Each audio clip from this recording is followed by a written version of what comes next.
Good day everyone. In this discussion, we will have a review of some theories related to the learner's development. So, introduction.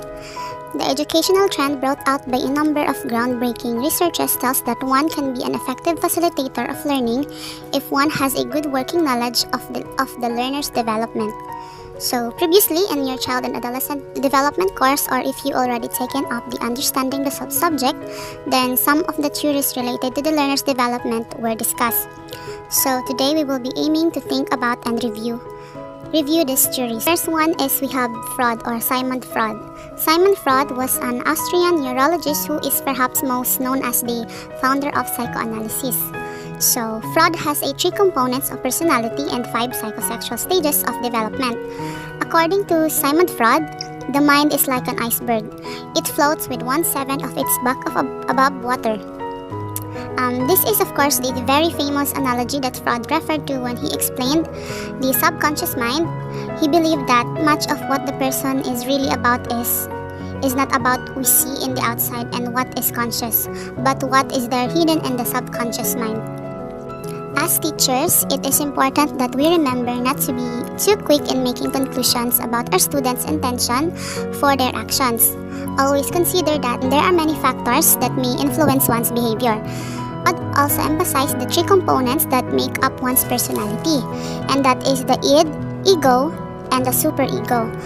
The id is pleasure center or has a pleasure principle, the idea that all of your needs should be met immediately.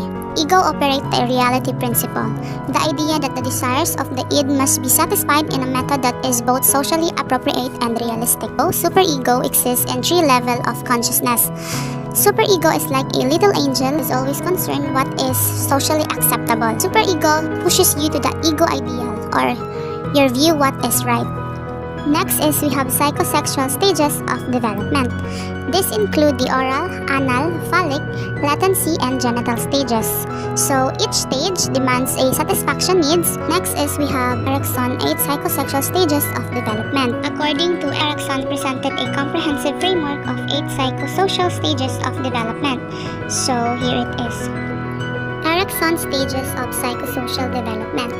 Approximate age is infant to 18 months, and the psychosocial crisis or task is trust versus mistrust, and then the virtue developed is hope. Next is we have Piaget, 4 stages of cognitive development. So according to Jean Piaget, the principal goal of education and the school should be creating men and women who are capable of doing new things, not simply repeating what other generations have done. Here are the 4 stages of cognitive development.